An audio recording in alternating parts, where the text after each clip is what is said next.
हरे कृष्णा, राधे राधे। हम सभी साधक मांडवी की आत्मकथा का श्रवण कर रहे हैं। कल हमने श्रवण किया माता कौशल्या और मांडवी के बीच में वार्ता चल रही है। अब गतांग से आगे। मांडवी, अब तो तुम्हारी भाषा में कहूँ तो अपराधी के रूप में मेरे मन में कैकेयी के प्रति भी कोई द्वेष नहीं है, और भरत ने तो आते ही मुझे भावना में इस प्रकार बांधा कि यदि मैं थोड़ा भी अपना दुख प्रकट करती तो वह बेचारा सह नहीं पाता। मांडवी, कई बार ऐसा होता है कि व्यक्ति को अपना दुख इसलिए भी दबाना पड़ता है कि सामने वाले को अकारण और कष्ट ना हो। यह जीवन बड़ा जटिल है पुत्री। स्वर्ग नरक, सुख दुख, अपना पराया, सब कुछ इस जीवन में ही तो होता है। इसके बाद क्या मालूम यह जीव कहाँ जाता है। सारे संघर्ष, झगड़े, टंटे, आपत्ति विपत्ति सब जीवन के धर्म हैं और व्यक्ति इन्हें झेलने के लिए बाध्य है। अतः अब उन बातों को लेकर मन दुखी करने से और कोई हल निकलने वाला नहीं। अब तो हमारे सामने एकमात्र यह तर्क है कि फिर से सुख की सरिता के बहने में जो समय अवधि के रूप में बाधा बना हुआ है उसे किसी प्रकार से सहज बनाकर व्यतीत कर दिया जाए, और मुझे विश्वास है ऐसा ही होगा। अब मैं चलती हूँ, बहुत विलंब हो गया है। आज तो मेरी पूजा भी भरत से भेंट में ही संपूर्ण हो गई और शेष तुम्हारी बातों से कलेवा कर लिया। यह कहकर कौशल्या वहाँ से अपने कक्ष की ओर लौट गई और मांडवी एक बार फिर उर्मिला के कक्ष में जाने का मन बनाने लगी। आज उसने अपने साथ श्रुतकीर्ति को भी ले लिया। कम से कम तीनों बहनें साथ रहेंगी तो व्यथा का भार कुछ कम होगा। भरत ने चित्रकूट से लौटकर अपने जीवन का जो क्रम बनाया है उसमें मांडवी कहीं नहीं थी, क्योंकि भरत ने संकल्प लिया था कि वे भी भाई लक्ष्मण का अनुसरण करते हुए गृहस्थ जीवन त्याग कर राम की सेवा में जीवन बिताएंगे, और इसीलिए मांडवी को अपने साथ रखना किसी भी दृष्टि से संभव नहीं था। मांडवी तो धर्मपरायणता स्त्री थी। पति का अनुसरण करना ही उसका धर्म था, और वह भी तब जबकि पति भरत हो। कोई सामान्य स्त्री भी हो तो वह दाम्पत्य जीवन में अपने पति के अनुकूल आचरण करती है। वह अपने सहधर्मिणी रूप का पूरी तरह निर्वाह करती है।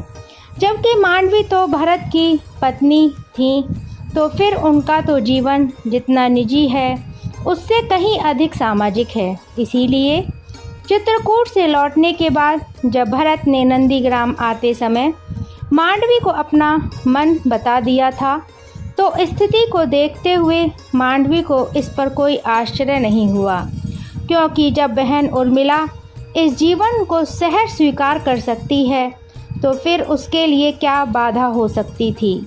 वह भी माता कौशल्या की तरह सेवा भाव में निपुण और समर्पित नारी थी, और उनका समर्पण भी मौन था। कभी कोई कामना या इच्छा वह अपने मुंह पर नहीं लाई, कभी इसका प्रयास भी नहीं किया। वह तो केवल यह जानती थी कि यह पति का ही नहीं उसका भी कर्तव्य काल है, जिसे धैर्य और सहिष्णुता से स्थिति परिस्थितियों को अनुभव करके गुजरना है। कामना और हट के तो पहले भी अनेक अवसर आए, लेकिन उसकी प्रवृत्ति कभी इस प्रकार की रही ही नहीं। और यह अवधि ही कितनी है, 1 वर्ष बीतने में कितना समय रह गया है। ऐसे ही धीरे धीरे सारा समय बीत जाएगा। आखिर ज्येष्ठ राम भी तो पत्नी और भाई के साथ बन बन भटकते हुए, हिंसक पशुओं से सुरक्षा करते हुए कष्टप्रद जीवन जी रहे होंगे। यहाँ उनके सामने कम से कम किसी बाहरी असुरक्षा का तो भय नहीं। यह संतोष क्या कम है। यही सोचकर मांडवी ने भी सहर्ष पति का अनुसरण किया। यदि उन्हें स्वीकार नहीं है कि वे नंदीग्राम में रहें, तो मांडवी को इसका कोई दुख भी नहीं। व्यक्ति तो वही है जो सुख और दुख को समान भाव से देखे। अब जब माँ कौशल्या ने उसमें यह साहस भरा है, तो वह पति की सेवा के लिए मौन समर्पित ही सही पीछे नहीं हटेंगी। यही सोचते हुए सायकाल ही मांडवी ने सुमंत्र को बुलवा लिया। आज्ञा पाते ही सुमंत्र मांडवी की सेवा में उपस्थित हो गए। वे आयु में ससुर महाराज के समान थे, इसलिए स्नेहवश बोले, आज्ञा हो बहू जी। काका, आप तो हर संकट में अयोध्या के सहायक रहे हैं। आज मैंने आपको ऐसी ही एक समस्या के समाधान के लिए कष्ट दिया है। आप कष्ट क्यों मानती हैं? यह तो मेरा धर्म है कि मैं इस भयानक संकट की घड़ी में बिखरे हुए राज परिवार की इकाई को जोड़ सकूं अथवा किसी काम आ सकूं। आप तो जानते हैं कि स्वामी ज्येष्ठ श्री राम के बन जाने से जितने खिन्न हुए, चित्रकूट जाकर भी उनका प्रयास सफल नहीं हुआ। इसीलिए वे भी श्री राम का ही अनुसरण करते हुए वनवासी जीवन व्यतीत कर रहे हैं। लेकिन मैं पत्नी हूँ उनकी, मेरा भी कुछ धर्म है। मैं उनकी तपस्या में बाधा पहुँचाने के लिए नहीं, बल्कि अपना सहयोग और सेवा अर्पित करने के लिए नंदीग्राम जाना चाहती हूँ। सुमंत्र यह सुनकर कुछ सकपकाए। नहीं, आप चिंतातुर न हों तात। मैं तो ब्रह्म मुहूर्त में, जिस काल में आर्य सरयू के स्नान के लिए जाते हैं, उस अल्पकाल में ही उनकी कुटिया में पूजा सामग्री की व्यवस्था अपने हाथों से कर दूंगी और एक पत्नी के नाते सभी सामग्री व्यवस्थित करके रख दूंगी। उनका आसन अपने हाथ से बिछा दूंगी।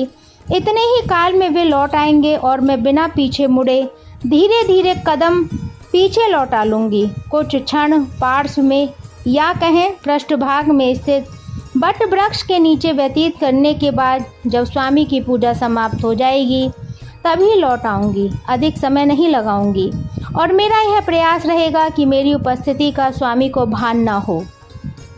सुमंत्र इस पर हल्का सा मुस्कुराए और जो आज्ञा कहकर लौट गए। नियत समय पर सुमंत्र रथ लेकर उपस्थित हो गए। मांडवी तो पहले से ही तैयार थी, मानो रात्रि भर वह ब्रह्म मुहूर्त की ही प्रतीक्षा करती रही। सुमंत्र के आते ही मांडवी रथ पर आरूढ़ हो गई और उनके बैठते ही रथ चल पड़ा। दुर्तगामी रथ जिसके सारथी सुमंत्र जैसे अनुभवी हों, पलक झपकते ही नंदीग्राम पहुंच गया। लेकिन सुमंत्र ने नंदीग्राम आने से पूर्व ही एक सुरक्षित स्थान पर रथ रोक दिया। यहाँ से मांडवी को कुटिया तक पैदल जाना था, अंधकार की छाया में। मैं यहीं आपकी प्रतीक्षा करूँगा। ठीक है, मैं शीघ्र ही आती हूँ। यह कहते हुए मांडवी आगे बढ़ चली। मांडवी जैसे ही कुटिया के समीप पहुँची, उन्होंने देखा पूर्व मार्ग से भरत हाथ में कमंडल लिए सरयू की ओर प्रस्थान कर रहे हैं। कितना सही निकला। मांडवी का गणित काल की गणना करके ही चली थी वह।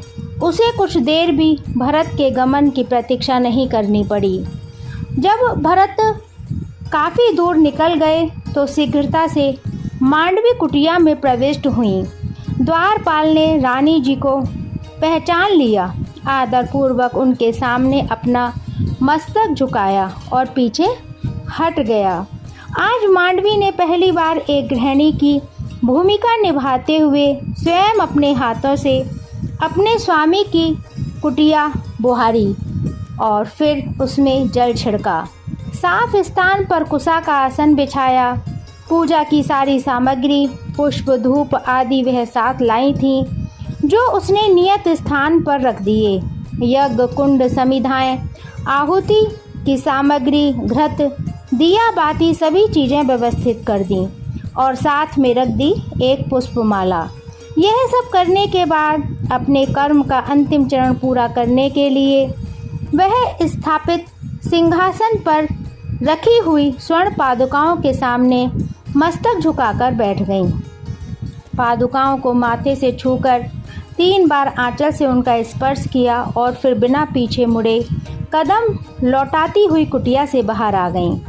अभी मांडवी बटवृक्ष के पीछे आकर खड़ी ही हुई थी कि उसने देखा पूर्व द्वार से स्वामी अपनी कुटिया में प्रविष्ट हो रहे हैं। द्वारपाल, द्वारपाल, आज्ञा महाराज, सेवक उपस्थित है। कुटिया में कौन आया था? द्वारपाल एक क्षण के लिए चुप हो गया और कुटिया की व्यवस्था देखकर बोला, कुछ ज्ञात नहीं महाराज। एक परछाई सी दिखलाई दी अंधकार में, और अंधकार में ही विलीन हो गई, पर वह यहाँ ठहरी नहीं। कौन? स्त्री? नहीं, परछाई महाराज। ठीक है, तुम जाओ, जल लेकर आओ। भरत यह कहकर कुटिया का पूरी तरह निरीक्षण करने लगे। वाह, आज इस कुटिया में कैसी सुगंध! तुम कहाँ हो मांडवी? तुम यहाँ नहीं हो, लेकिन यहीं हो। तुम यहाँ से दूर नहीं। इस कुटिया का कण कण तुम्हारे तप से भीग रहा है। मेरा रोम रोम तुम्हारा स्पर्श अनुभव कर रहा है। यह है कुशासन, यह है पुष्पमाला, यहाँ तक कि भ्राता राम की ये स्वर्ण पादुकाएं भी कह रही हैं कि तुम इनसे आशीर्वाद लेकर अभी अभी गई हो। तुम धन्य हो मांडवी, धन्य है तुम्हारा संकल्प, तपस्विनी का धर्म। पर मैं तुम्हें दे क्या पाऊँगा? मैं तो स्वयं माता के वरदानों से बंधक बना हुआ हूँ। क्या तुम एक बंधक व्यक्तित्व का स्नेह चाहोगी? नहीं मांडवी, जब तक मैं अभिशाप से मुक्त नहीं हो जाता तब तक मैं कोई सुख नहीं दे पाऊँगा तुम्हें। मेरा रोम रोम अभिशप्त हो गया है। मेरे लिए माँ का आंचल दाहक अग्नि की लपटों की तरह हो गया है, जिसने झुलसा दिया है मुझे अंदर तक। राम के प्रति मेरी भक्ति और उनके लौटने तक उन्हीं का अनुसरण करने की प्रकृति की इस दाहकता को शांत कर सकती है। मुझे क्षमा करना मांडवी, तुम्हें मुझसे यह कष्ट मिल रहा है। मैं पति होकर भी पति की भूमिका नहीं निभा पा रहा हूँ। मैं अपने आप में रहा ही कहाँ। मांडवी की आंखों से दो आंसू ठुलके और वृक्ष की जड़ में गिर पड़े, समा गए धरती में। बाहर चारों तरफ मौन देखकर भरत लौट आए कुटिया में और प्रातःकाल की पूजा आरंभ कर दी। काफ़ी देर तक प्रतीक्षा करती रही मांडवी, और जब देखा कि आर्य भरत पुष्पमाला हाथ में लिए श्री राम के चरण पादुकाओं की ओर बढ़ रहे हैं, तब वहीं से अपना शीश नवाते हुए वह पीछे लौट पड़ी। सुमंत्र उसी की प्रतीक्षा कर रहे थे। अब रथ अयोध्या की ओर बढ़ रहा था। कितना संतोष था मांडवी के मन में। आज पहली बार वह स्वयं को सबके साथ अनुभव कर रही थी। अब उसे किसी प्रकार का पश्चाताप नहीं था। अयोध्या लौटने पर मांडवी सबसे पहले माता कौशल्या के पास ही गई और उन्हें अपनी सफलता का समाचार दिया। आज वह बहुत दिन के बाद उत्फुल्ल थी। कौशल्या को भी इस बात का विशेष संतोष था कि चलो, मांडवी तो अपने जीवन को सार्थक कर सकेंगी। इस समय माता कौशल्या की दशा ऐसी हो रही थी मानो मुख पर मुस्कुराहट हो और आंखों में आंसू। इस क्षणिक मिलन से मांडवी को जो सुख मिला वह मुख की खुशी से प्रकट हुआ और अपनी दशा पर आंख से आंसू आ गए। अपने आंचल से आंसू पोंछते हुए माता कौशल्या ने कहा, जाओ बेटी, अपनी माता कैकेयी को जाकर यह समाचार दो। उसके व्यथित मन को भी थोड़ा सुख मिल जाएगा। मांडवी देखती रह गई। क्या चरित्र है माता कौशल्या का। जिस रानी कैकेयी ने उनकी सारी खुशियां अपने अहंकार में छीन ली, नारी हट में इतना बड़ा अनर्थ कर डाला, उसी के दुख को कम करने के भाव से माता कौशल्या चिंतित हैं। वास्तव में वे देवी हैं।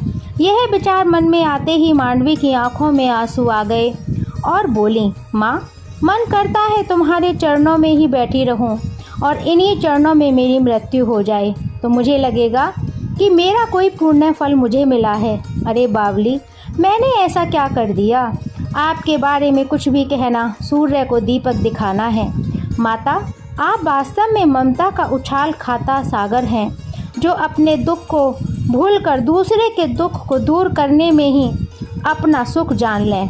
उससे महान संसार में कोई दूसरा नहीं हो सकता है। नहीं पगली, तू बहुत भावुक है।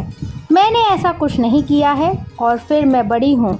छोटों के प्रति सहज उदारता और उनको सुखी देखना तो हमारा धर्म है। तुम भावुक मत बनो मांडवी, और जाओ। अब मांडवी माता कौशल्या से आशीर्वाद लेकर माँ कैकेयी के पास चल दी। मांडवी माता कैकेयी के पास इससे पहले भी जाती रही हैं। कितना सानिध्य मिला है उसे माता का। लेकिन इस समय ननिहाल से लौटने के बाद जो घटना चक्र चला, उसमें मांडवी की दशा विचित्र हो गई। एक माँ यदि अपने पुत्र के हित में कुछ मांगती है तो साधारणतः इसमें गलत भी क्या है।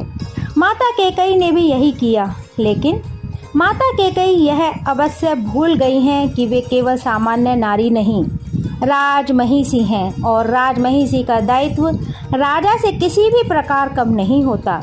राज्य पर जितना अधिकार राजा का होता है, दायित्व की दृष्टि से उतना ही अधिकार रानी का भी होता है। और उन्होंने अपने वरदान मांगते समय केवल माँ की भूमिका निभाई। वे अपने दायित्व को भूल गईं। राज्य विचार शक्ति और क्षमता से संचालित होता है, भावुकता से नहीं। और यही परंपरा भी रही है। केवल अपने पुत्र को राज्य दिलाने की उनकी भावुकता ने ही यह स्थिति पैदा की, वरना आज वे राम के लिए संभवतः सबसे प्रिय माता होती, क्योंकि उनकी राज्य दृष्टि और नेतृत्व क्षमता तीनों माताओं से सबसे अधिक थी।